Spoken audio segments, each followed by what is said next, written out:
you know, there's Gandhi and Nelson Mandela and all these people, but I think there's a certain bit of wickedness inside all of us.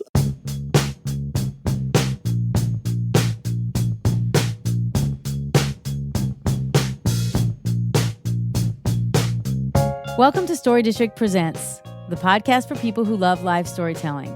I'm Amy Sedman, the director of Story District, a nonprofit in Washington, D.C. dedicated to teaching and showcasing the art of storytelling.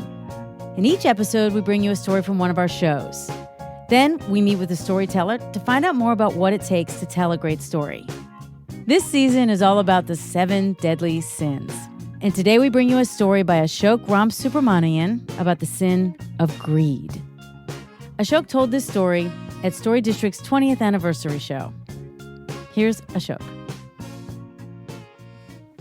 I was in India doing the second year of my engineering school, and one day a relative of mine who's been abroad came back and gave me a Kit Kat, the candy bar, a full one.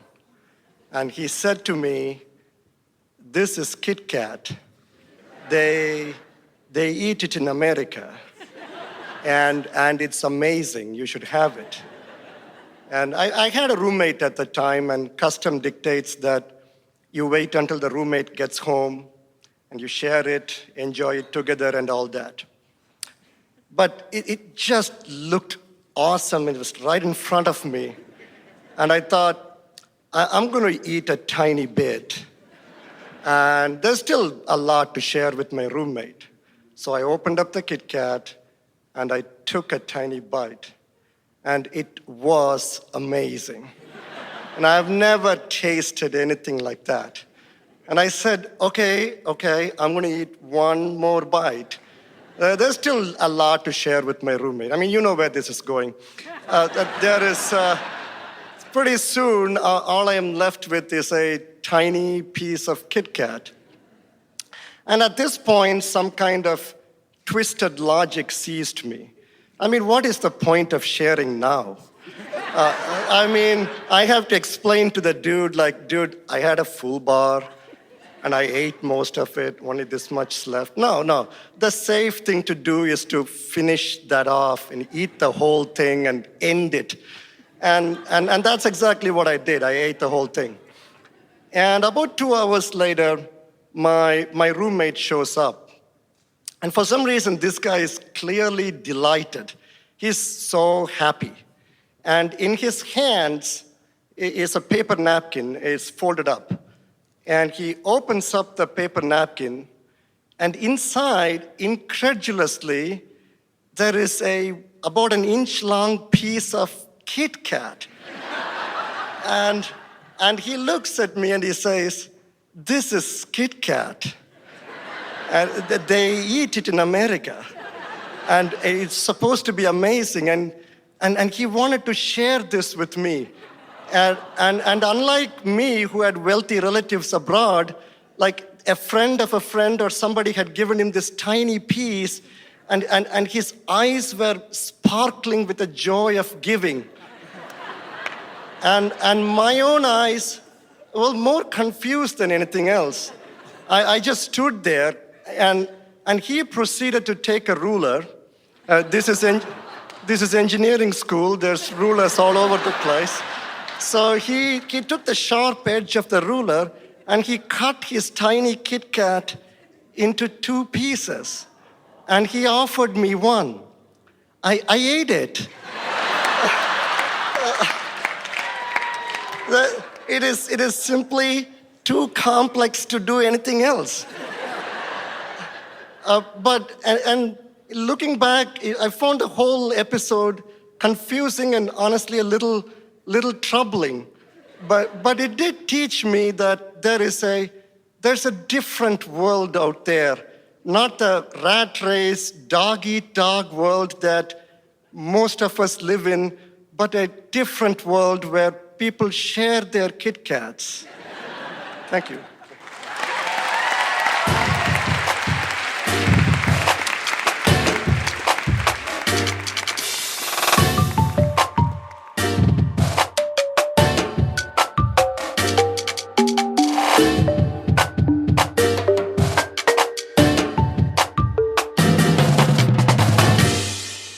I loved this story the first time I heard it. I just love this sort of like haunting Kit Kat in the corner, like the angel and devil on your shoulder, where you're like, no, I'm gonna share it, but it keeps like its siren's call is so strong.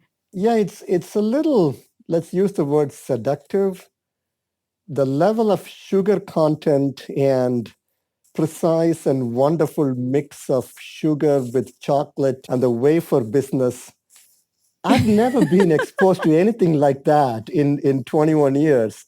And when I just bit into it, it was a completely different level of decadence.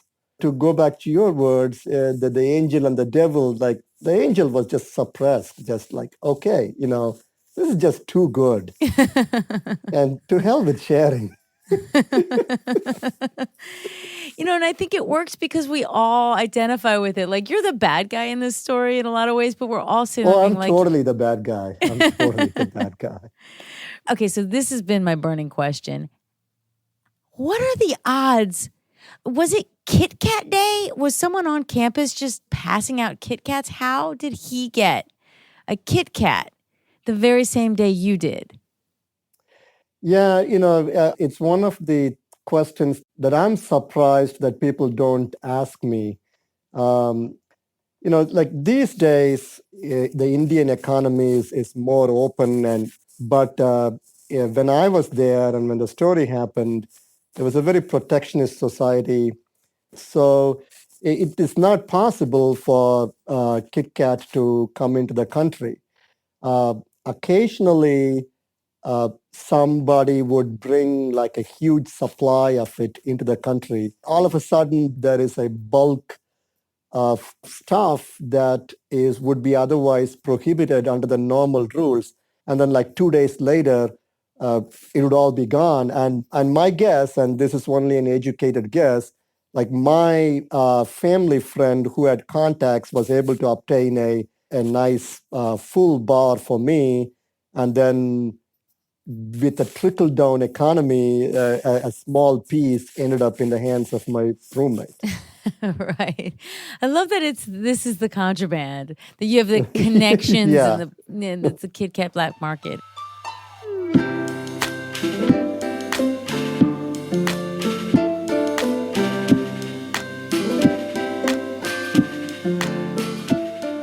You painted the picture of what it's like to be in India when access to stuff can be limited. So I don't know if you can think back now that you've been here 23 years, but do you remember what it felt like early on to have so much access to so much stuff once you were living here? Oh, absolutely. In fact, as a parent, I am grappling with that very issue right now.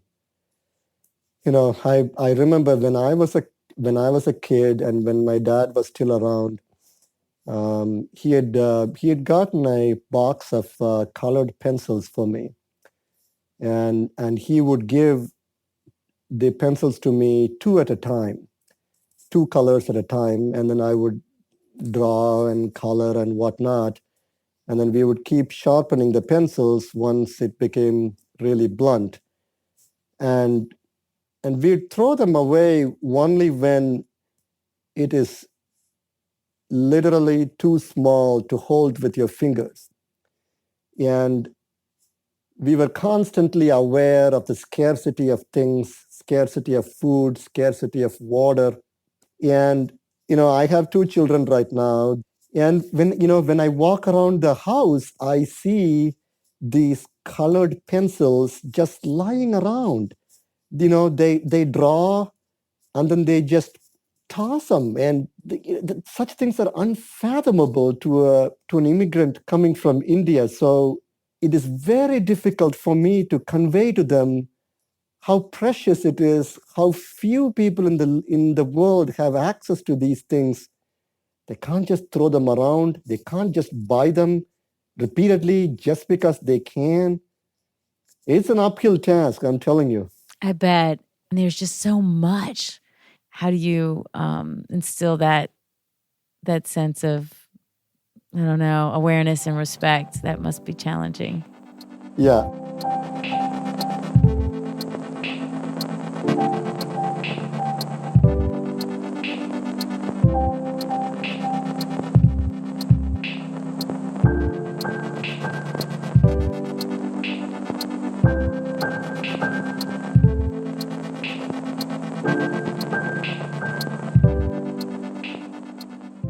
And you are a professor. Do you want to tell us a little bit about?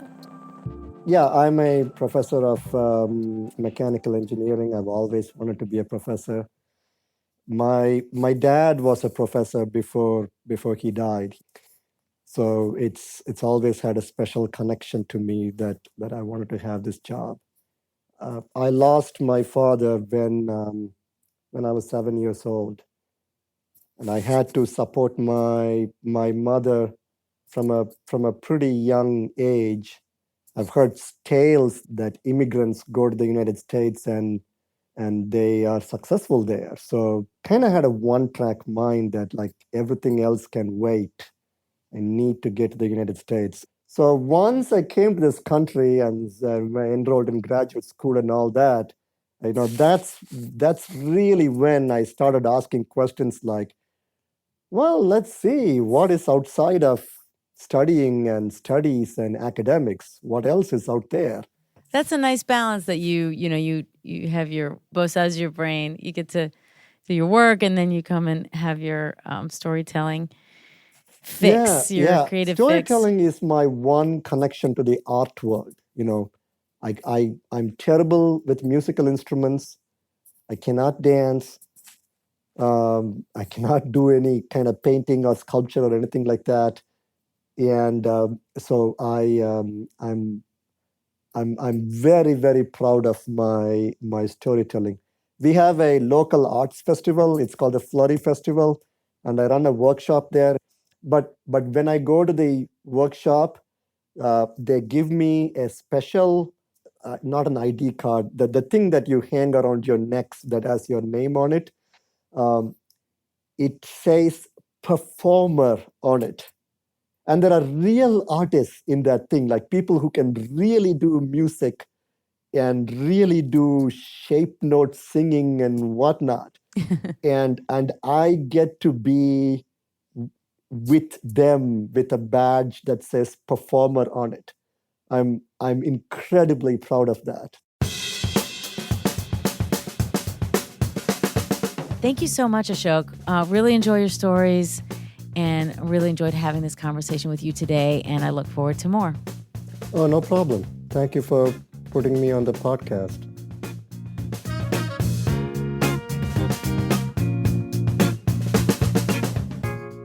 That's it for this episode of Story District Presents. We're so glad you're listening. And if you enjoyed this episode, share it with your friends. And most importantly, keep listening.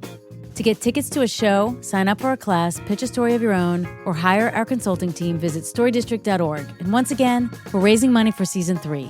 Your donation will help make this happen.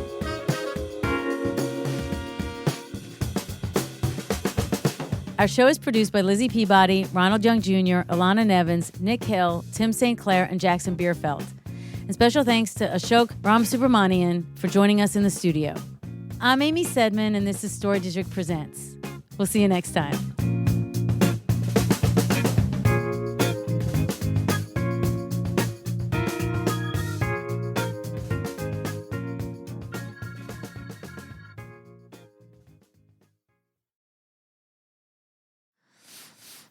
The moon come to my window.